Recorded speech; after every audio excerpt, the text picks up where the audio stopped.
नमो भगवते वासुदेवाय। ओम गुरु ब्रह्मा गुरु विष्णु गुरुदेव महेश्वर गुरु साक्षात् परम ब्रह्म तस्मै श्री गुरुवे नमः। आज्ञा नमस्कार। आज आम श्रीमद् भागवत पुराणर एकादश स्कंधर 28 अध्याय आरंभ करवा। अध्यायटीर नाम है परमार्थ निरूपण।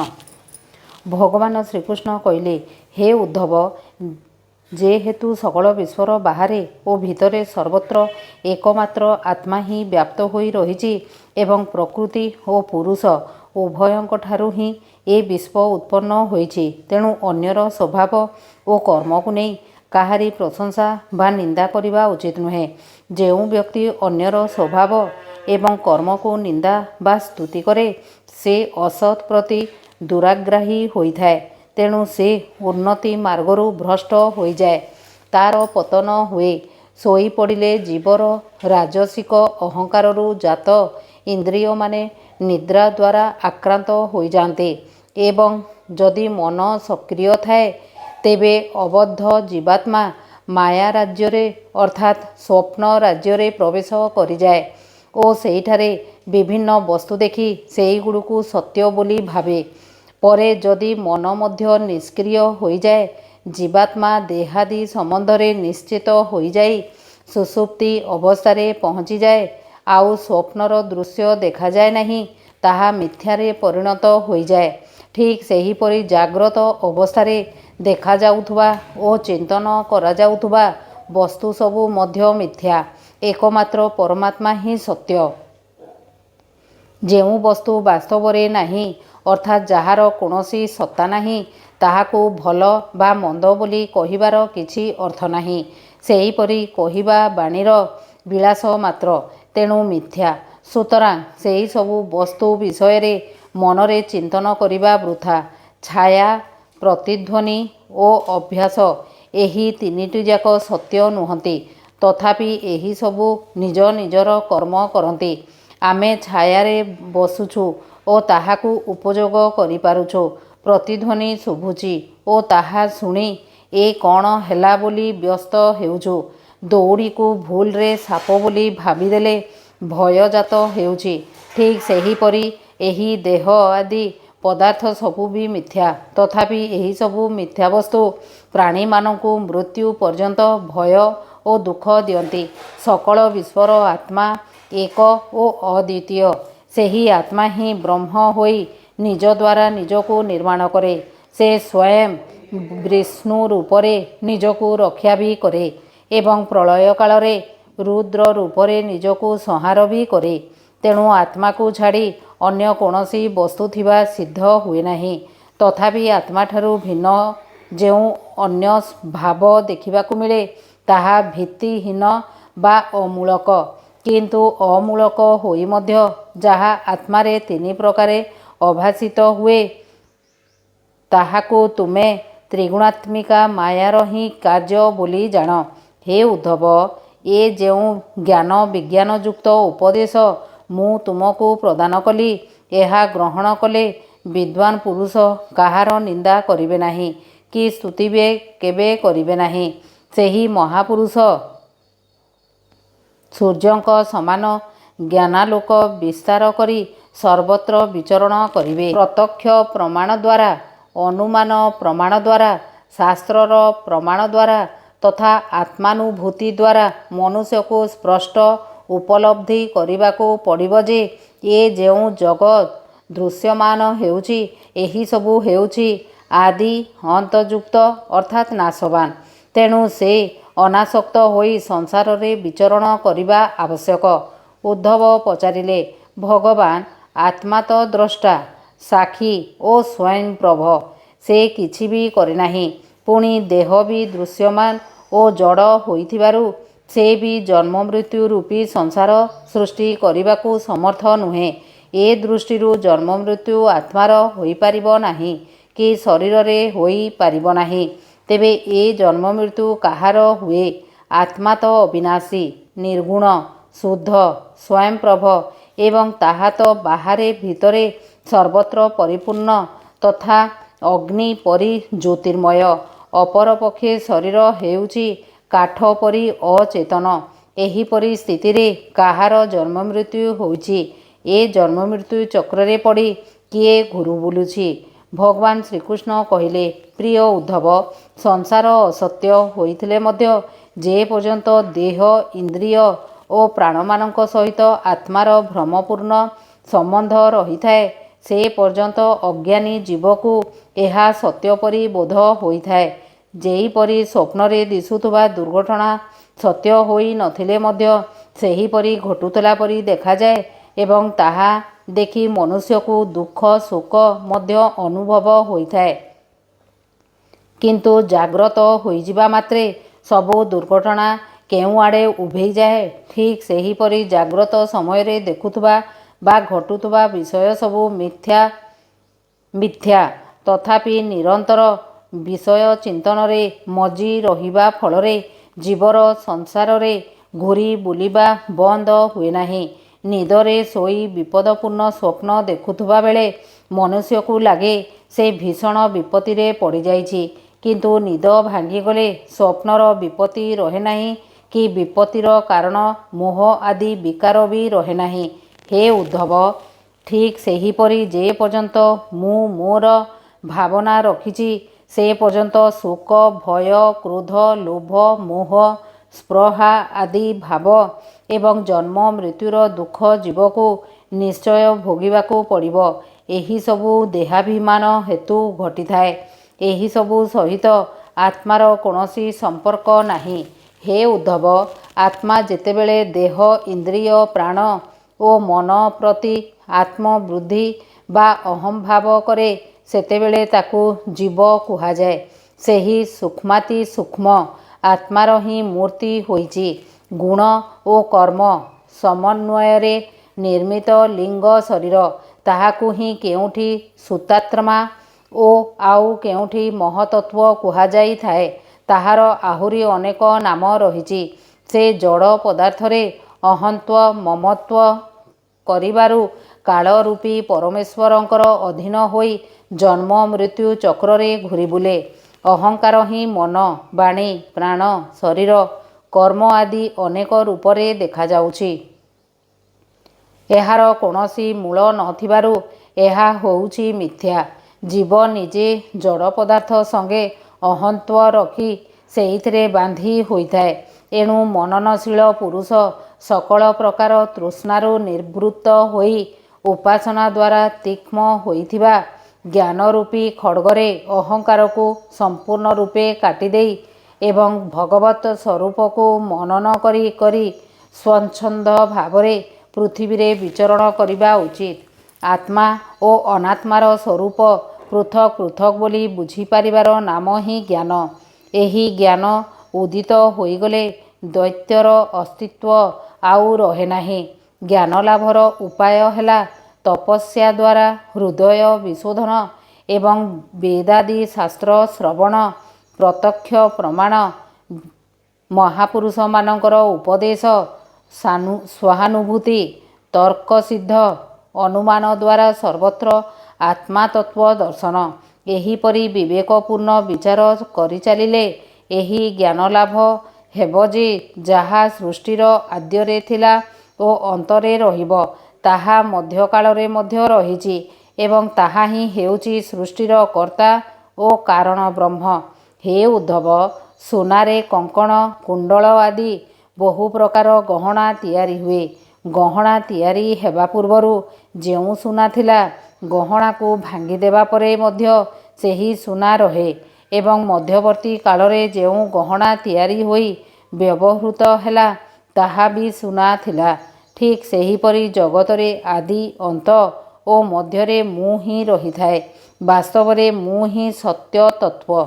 ପ୍ରିୟ ଉଦ୍ଧବ, ମନ ହେଉଛି ଜାଗ୍ରତ, ସ୍ୱପ୍ନ ଓ ସୁଷୁପ୍ତି ଏହିପରି ତିନି ଅବସ୍ଥାରେ ଯୁକ୍ତ। ଉକ୍ତ ତିନି ଅବସ୍ଥାରେ କାରଣ ହେଉଛି ସତ୍ତ୍ୱ, ରଜ ଓ ତମ। ଏହି ତିନି ଗୁଣ। ପୁଣି ଏ ଜଗତର ତିନି ଭେଦ ହେଲା ଆଧ୍ୟାତ୍ମ, ଅଧିଭୂତ ଓ ଅଧିଦୈବ୍ୟ। ଏହିସବୁ ତ୍ରିବିଧତା ଯାହାଙ୍କର ଉପସ୍ଥିତି ହେତୁ ସତ୍ୟ ପରି ପ୍ରତୀୟମାନ ହୋଇଛି ଏବଂ ସମାଧି ଆଦିରେ ଏହି ତ୍ରିବିଧତା ନ ରହୁଥିଲେ ମଧ୍ୟ ଯାହାଙ୍କର ଉପସ୍ଥିତି ଅକ୍ଷୁଣ୍ଣ ହୋଇ ରହିଛି ସେହି ତୁରୀୟ ତତ୍ତ୍ୱ ହିଁ ଉକ୍ତ ତିନି ତ୍ରିବିଧତାର ଅତୀତ ତଥା ଏହିସବୁରେ ଅନ୍ତର୍ଭୂତ। ସେହି ଚତୁର୍ଥ ବ୍ରହ୍ମତତ୍ତ୍ୱ ହିଁ ହେଉଛି ସତ୍ୟ। ଉକ୍ତ ତ୍ୱରୀୟ ତତ୍ତ୍ୱ ବିଷୟରେ ଜ୍ଞାନ ହୋଇଗଲେ ସବୁ ତ୍ରିବିଧତା ସମାପ୍ତ ହୋଇଯାଏ। ଯାହା ପ୍ରଥମେ ନଥିଲା ଓ ପରେ ବି ରହିବ ନାହିଁ, ତାହା ମଧ୍ୟଭାଗରେ ବି ନାହିଁ, ତାହା କେବଳ ନାମକୁ ମାତ୍ର ରହିଛି। ବାସ୍ତବରେ ପରମାତ୍ମା ହିଁ ଜଗତର ବାହାର ଭିତର ସର୍ବତ୍ର ପରିବ୍ୟାପ୍ତ ହୋଇ ରହିଛନ୍ତି। ଯେଉଁ କାରଣରୁ କାର୍ଯ୍ୟ ଉତ୍ପନ୍ନ ହୋଇଥାଏ ସେହି କାରଣ ହିଁ କାର୍ଯ୍ୟରେ ପରିବ୍ୟାପ୍ତ ହୋଇଥାଏ। ଯେହେତୁ ପରମାତ୍ମାଙ୍କର ଠାରୁ ଜଗତ ଉତ୍ପନ୍ନ ହୋଇଛି ତେଣୁ ପରମାର୍ଥ ସତ୍ତା ହିଁ ଏହିସବୁ ରୂପରେ ଦେଖାଯାଉଛି। ଏହା ମୋର ଦୃଢ଼ ନିର୍ଣ୍ଣୟ। ଏ ଯେଉଁ ବିକାରମୟୀ ରାଜସ ସୃଷ୍ଟି ଏହା ନଥାଇ ମଧ୍ୟ ଥିଲା ପରି ଦିଶୁଛି, ପ୍ରକୃତରେ ଏହା ହେଉଛି ସ୍ୱୟଂ ପ୍ରକାଶ ବ୍ରହ୍ମ। ଇନ୍ଦ୍ରିୟ ବିଷୟ ମନ ଓ ପଞ୍ଚଭୂତ ପ୍ରଭୃତି ଯେତେ ସବୁ ବିଚିତ୍ର ଚିତ୍ର ନାମ ରୂପ ରହିଛି ସେହିମାନଙ୍କର ରୂପରେ ବ୍ରହ୍ମ ହିଁ ପଞ୍ଚଭୂତ ପ୍ରଭୃତି ଯେତେ ସବୁ ଚିତ୍ର ବିଚିତ୍ର ନାମରୂପ ରହିଛି ସେହିମାନଙ୍କ ରୂପରେ ବ୍ରହ୍ମ ହିଁ ପ୍ରତୀୟମାନ ହୋଇଛି। ତେଣୁ ସାଧକ ଆତ୍ମଜ୍ଞାନୀ ଗୁରୁଙ୍କ ସାହାଯ୍ୟ ନେଇ ଶ୍ରବଣ ମନନ ନିଧିଧ୍ୟାସନ ଓ ସ୍ୱାହାନୁଭୂତି ରୂପୀ ବ୍ରହ୍ମ ବିଚାରର ସାଧନ ଦ୍ୱାରା ଦେହାଦି ଅନ୍ୟ ବସ୍ତୁକୁ ଆତ୍ମା ବୋଲି ନ ଭାବି ସେହିସବୁକୁ ପରିପୂର୍ଣ୍ଣ ରୂପେ ପ୍ରତ୍ୟାଖ୍ୟାନ କରିଦେବା ଆବଶ୍ୟକ। ଏହିପରି ପ୍ରତ୍ୟାଖ୍ୟାନ ଦ୍ୱାରା ଆତ୍ମ ବିଷୟକ ସନ୍ଦେହକୁ ଛିନ୍ନ ଭିନ୍ନ କରି ନିଜ ଆତ୍ମା ସାକ୍ଷାତକାରର ଆନନ୍ଦରେ ମଗ୍ନ ହୋଇ ସକଳ ପ୍ରକାର କାମନା ତ୍ୟାଗ କରିଦେବା ଉଚିତ। ଏହି ପାର୍ଥିବ ଶରୀର ଆତ୍ମା ନୁହେଁ। ଠିକ୍ ସେହିପରି ଇନ୍ଦ୍ରିୟଗଣଙ୍କର ଅଧିଷ୍ଠାତୃ ଦେବତା ପ୍ରାଣ ବାୟୁ ଜଳ ଅଗ୍ନି ଓ ମନ ମଧ୍ୟ ଆତ୍ମା ନୁହେଁ। କାରଣ ଏହିସବୁର ଧାରଣା ଓ ପୋଷଣ ଅନ୍ନ ଦ୍ୱାରା ହିଁ ହୁଏ। ବୁଦ୍ଧି ଚିତ୍ତ ଅହଙ୍କାର ଆକାଶ ପୃଥିବୀ ଶତାବ୍ଦୀ ବିଷୟ ଓ ତ୍ରିଗୁଣର ସାମ୍ୟାବସ୍ଥାରୂପ ପ୍ରକୃତି ଏହିସବୁ ମଧ୍ୟ ଆତ୍ମା ନୁହନ୍ତି। ଏହିପରି ବିଚାର କରି କରି ନେତି ନେତି ବଚନ ଦ୍ୱାରା ଅନାତ୍ମା ବସ୍ତୁମାନଙ୍କୁ ପ୍ରତ୍ୟାଖ୍ୟାନ କରିଦେବାକୁ ପଡ଼ିବ। ପ୍ରିୟ ଉଦ୍ଧବ, ଆକାଶରେ ମେଘମାନେ ଯେତେ ଯିବା ଆସିବା କଲେ ମଧ୍ୟ ସୂର୍ଯ୍ୟଙ୍କର ଯେପରି କୌଣସି ହାନିଲାଭ ହୁଏ ନାହିଁ। ଯାହାଙ୍କର ମୋର ସ୍ୱରୂପ ବିଷୟରେ ପୂର୍ଣ୍ଣ ଜ୍ଞାନ ହୋଇଯାଇଛି ତାଙ୍କ ଭିତରେ ତିନି ଗୁଣର ବେଗ ଯେତେ ବଢ଼ିଲେ ଛିଡ଼ିଲେ ବି ତାଙ୍କ ଉପରେ ସେହିପରି ତାହାର କୌଣସି ପ୍ରଭାବ ପଡ଼ିବ ନାହିଁ। କାରଣ ସେ ତାଙ୍କର ନିଜ ଜ୍ଞାନରେ ଦୃଢ଼ ନିଶ୍ଚୟପୂର୍ବକ ଅଟଳ ଓ ଅଚଳ ହୋଇ ରହିଥାନ୍ତି। ଯେପରି ଆକାଶକୁ ବାୟୁ ଶୁଖାଇ ପାରେ ନାହିଁ, ଅଗ୍ନି ଜାଳାଇ ପାରେ ନାହିଁ, ଜଳ ଭିଜାଇ ପାରେ ନାହିଁ, ଧୂଳି ବା ଧୂଆଁ ମିଳନ କରିପାରେ ନାହିଁ କି ଋତୁମାନଙ୍କର ଉଷ୍ଣତା ଶୀତଳତା ଆଦି ଗୁଣ ପ୍ରଭାବିତ କରିପାରେ ନାହିଁ। କାରଣ ଏହିସବୁ ହେଉଛି କ୍ଷଣସ୍ଥାୟୀ ଭାବ ଓ ଆକାଶ ହେଉଛି ଏହିସବୁର ଅଧିଷ୍ଠାନ। ଠିକ୍ ସେହିପରି ସତ୍ୱଗୁଣ ରଜୋଗୁଣ ଓ ତମୋଗୁଣର ବିଭିନ୍ନ ବୃଦ୍ଧି ତଥା କର୍ମ ଅବିନାଶୀ ଆତ୍ମାକୁ ସ୍ପର୍ଶ କରିପାରେ ନାହିଁ। କାରଣ ଆତ୍ମା ହେଉଛି ଏହିସବୁର ବହୁ ଊର୍ଦ୍ଧ୍ୱରେ। ଯେଉଁମାନେ ଏହିସବୁରେ ଅହଂଭାବ କରନ୍ତି କେବଳ ସେହିମାନେ ଏହିସବୁ ଦ୍ୱାରା ପ୍ରଭାବିତ ହୋଇ ସଂସାରରେ ଘୂରି ବୁଲନ୍ତି। ହେ ଉଦ୍ଧବ, ଏହିପରି ହୋଇଥିଲେ ମଧ୍ୟ ଯେ ପର୍ଯ୍ୟନ୍ତ ସଦୃଢ଼ ଭକ୍ତିଯୋଗ ଦ୍ୱାରା ମନର ରଜୋଗୁଣ ରୂପୀ ମଳ ସମ୍ପୂର୍ଣ୍ଣ ଦୂରୀଭୂତ ହୋଇନାହିଁ ସେ ପର୍ଯ୍ୟନ୍ତ ଏହିସବୁ ମାୟାଜାତ ଗୁଣମାନଙ୍କର ତଥା ସେହିମାନଙ୍କର କାର୍ଯ୍ୟର ସଙ୍ଗ ସର୍ବଥା ବର୍ଜନ କରିବା ଉଚିତ। ହେ ଉଦ୍ଧବ, ଭଲ ରୂପେ ଚିକିତ୍ସା ନ କଲେ ରୋଗ ଯେପରି ସମୂଳେ ନାଶ ହୁଏ ନାହିଁ ତାହା ବାରମ୍ବାର ଦେଖାଦେଇ ମନୁଷ୍ୟକୁ ଦୁଃଖ କଷ୍ଟ ଦିଏ। ଯାହାଙ୍କ ମନରୁ ବାସନା ଓ କର୍ମ ସଂସ୍କାର ପୂର୍ଣ୍ଣ ରୂପେ ନଷ୍ଟ ହୋଇନାହିଁ ଓ ଯେ ସ୍ତ୍ରୀ ପୁତ୍ରାଦି ପ୍ରତି ଆସକ୍ତ ହୋଇ ରହିଛନ୍ତି ସେହିଭଳି ଅଧା ପୁଖତ ଯୋଗୀଙ୍କୁ ସେହିପରି କର୍ମବାସନା ପୀଡ଼ା ଦେଇଚାଲେ।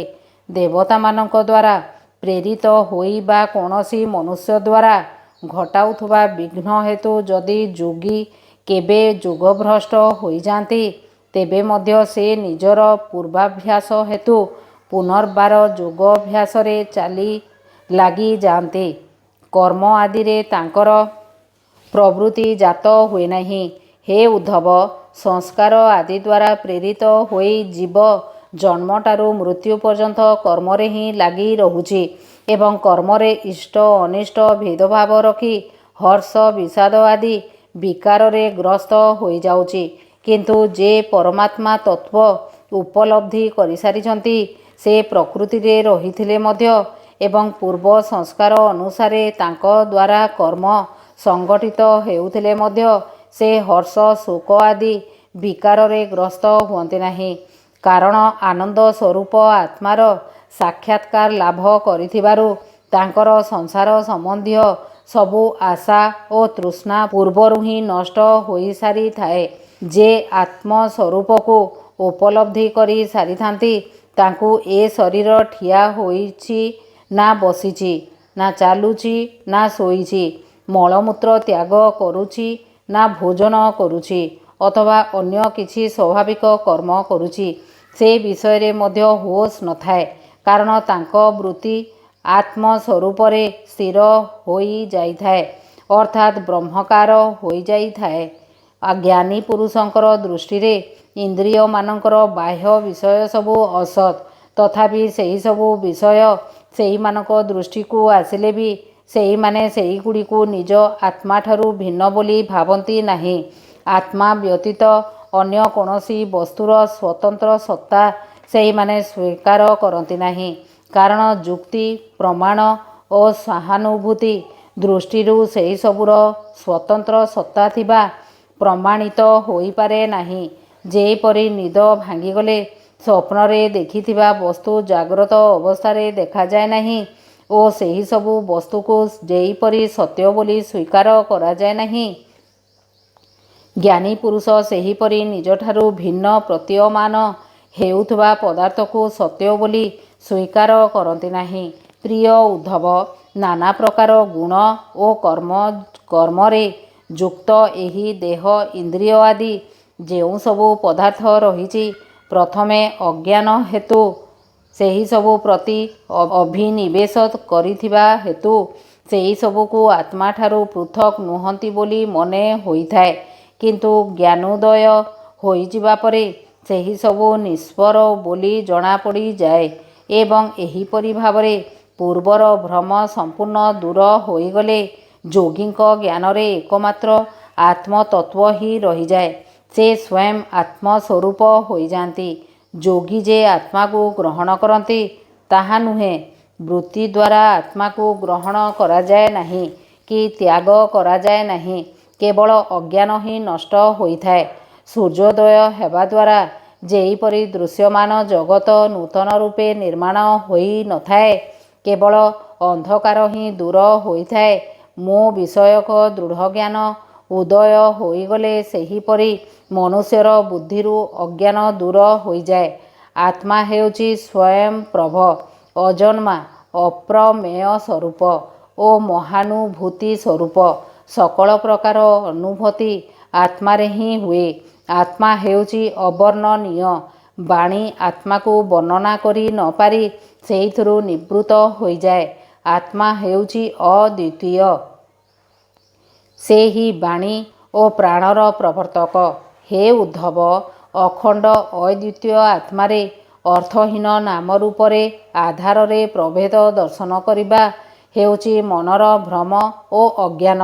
ଅହଂଭାବ ରଖିବାରୁ ହିଁ ଜୀବ ଏହିପରି ପ୍ରଭେଦ କଳ୍ପନା କରେ। ଏହି ଭ୍ରମ ଓ ଜୀବ ଏହିପରି ପ୍ରଭେଦ କଳ୍ପନା କରେ। ଅହଂଭାବ ରଖିବାରୁ ହିଁ ଜୀବ ଏହିପରି ପ୍ରଭେଦ କଳ୍ପନା କରେ। ଏହି ଭ୍ରମ ଓ ଅଜ୍ଞାନର ସ୍ୱତନ୍ତ୍ର ସତ୍ତା ନାହିଁ। କିନ୍ତୁ ଯେଉଁ ପ୍ରଭେଦ ଦର୍ଶନ କରାଯାଏ, ତାହା ଆତ୍ମାର ଅଧିଷ୍ଠାନରେ ରହି ହିଁ କରାଯାଏ। ତେଣୁ ସବୁ କିଛି ହୋଇଛି ଆତ୍ମା। ନିଜକୁ ପଣ୍ଡିତ ବୋଲି ଭାବୁଥିବା କେତେକ ଲୋକ ନାମ, ରୂପ ଓ ଇନ୍ଦ୍ରିୟ ଗ୍ରାହ୍ୟ ବିଷୟସମୂହରେ ଏହି ପଞ୍ଚଭୂତାତ୍ମକ ଦ୍ୱୈତ ଜଗତକୁ ସତ୍ୟ ବୋଲି ଘୋଷଣା କରନ୍ତି। କିନ୍ତୁ ସେହିମାନଙ୍କର ସେହି ଘୋଷଣା ହେଉଛି ଶ୍ରଦ୍ଧାଡମ୍ବର ମାତ୍ର। ହେ ଉଦ୍ଧବ, ଯଦି ଯୋଗ ସାଧନା ପୂର୍ଣ୍ଣ ହେବା ପୂର୍ବରୁ କୌଣସି ସାଧକଙ୍କର ଶରୀର ହଠାତ୍ ରୋଗାଦି ଉପଦ୍ରବରେ ପୀଡ଼ିତ ହୋଇଯାଏ, ତେବେ ସେ ନିମ୍ନୋକ୍ତ ଉପାୟଗୁଡ଼ିକ ଅବଲମ୍ବନ କରିବା ଆବଶ୍ୟକ। ଶୀତଳତା ଓ ଉଷ୍ଣତା ପରି କେତେକ ଉପଦ୍ରବକୁ ଯଥାକ୍ରମେ ସୂର୍ଯ୍ୟ ଓ ଚନ୍ଦ୍ର ଆଦିଙ୍କ ଉପରେ ଧାରଣା ନିବଦ୍ଧ କରିବା ଦ୍ୱାରା, ବାତ ଆଦି ବ୍ୟାଧିକୁ ପ୍ରାଣାୟାମ ଆଦି ଯୋଗ ଧାରଣାଯୁକ୍ତ ଆସନ ଦ୍ୱାରା ଏବଂ ଗ୍ରହ ସର୍ପାଦିକୃତ ବିଘ୍ନକୁ ତପସ୍ୟା, ତନ୍ତ୍ର ଏବଂ ଔଷଧି ଦ୍ୱାରା ଦୂର କରିଦେବା ଆବଶ୍ୟକ। କାମ କ୍ରୋଧାଦି ବିଘ୍ନକୁ ମୋର ଚିନ୍ତନ ଓ ନାମ ସଂକୀର୍ତ୍ତନ ଆଦି ଦ୍ୱାରା ନଷ୍ଟ କରିଦେବାକୁ ପଡ଼ିବ। ପତନ ଆଡ଼କୁ ନେଇଯାଉଥିବା ଦମ୍ଭ ମଦ ଆଦି ବିଘ୍ନକୁ ମହାପୁରୁଷମାନଙ୍କର ସେବା କରି ଧୀରେ ଧୀରେ ଦୂର କରିଦେବାକୁ ହେବ। କେତେକ ମନସ୍ୱୀ ଯୋଗୀ ବିବିଧ ଉପାୟ ଦ୍ୱାରା ଶରୀରକୁ ସଦୃଢ଼ ଓ ଚିର ଯୁବାବସ୍ଥାରେ ରଖି ଅଣିମା ଆଦି ସିଦ୍ଧିପ୍ରାପ୍ତ ନିମନ୍ତେ ଯୋଗ ସାଧନା କରିଥାନ୍ତି। କିନ୍ତୁ ବୁଦ୍ଧିମାନ ଲୋକେ ଏହିପରି ବିଚାରକୁ ସମର୍ଥନ କରନ୍ତି ନାହିଁ, କାରଣ ଏହା ହେଉଛି ଏକ ବୃଥା ପ୍ରୟାସ। ଏହି ଶରୀରଟା ହେଉଛି ଗଛରେ ଫଳିଥିବା ଫଳ ପରି। ଗଛର ଫଳ ଯେପରି ଦିନେ ପାଚି ପାଚି ଝଡ଼ି ପଡ଼ିବା ସୁନିଶ୍ଚିତ, ଏହି ଶରୀର ଦିନେ ନଷ୍ଟ ହୋଇଯିବା ବି ଠିକ୍ ସେହିପରି ସୁନିଶ୍ଚିତ।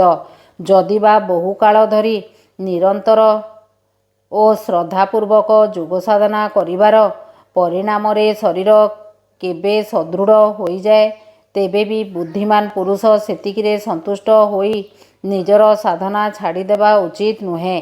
ସେ ସର୍ବଦା ମୋତେ ପାଇବା ପାଇଁ ସାଧନାରେ ଲାଗି ରହିବା ଆବଶ୍ୟକ। ଯଦି ସାଧକ ମୋର ଆଶ୍ରୟ ନେଇ ମୁଁ କହିଥିବା ଯୋଗ ସାଧନାରେ ସଂଲଗ୍ନ ରହନ୍ତି, ତେବେ ତାକୁ କୌଣସି ପ୍ରକାର ବାଧାବିଘ୍ନ ବିଚଳିତ କରିପାରିବ ନାହିଁ।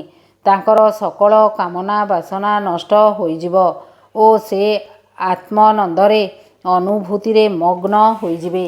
ଇତି ଶ୍ରୀମଦ୍ଭାଗବତେ ମହାପୁରାଣେ ପରମହଂସ ସଂହିତାଏ ଏକାଦଶ ସ୍କନ୍ଧେ ଅଷ୍ଟାବିଂଶ ଅଧ୍ୟାୟ ସମାପ୍ତ ହେଲା। ହରି ଓମ୍ ତତ୍ସତ୍।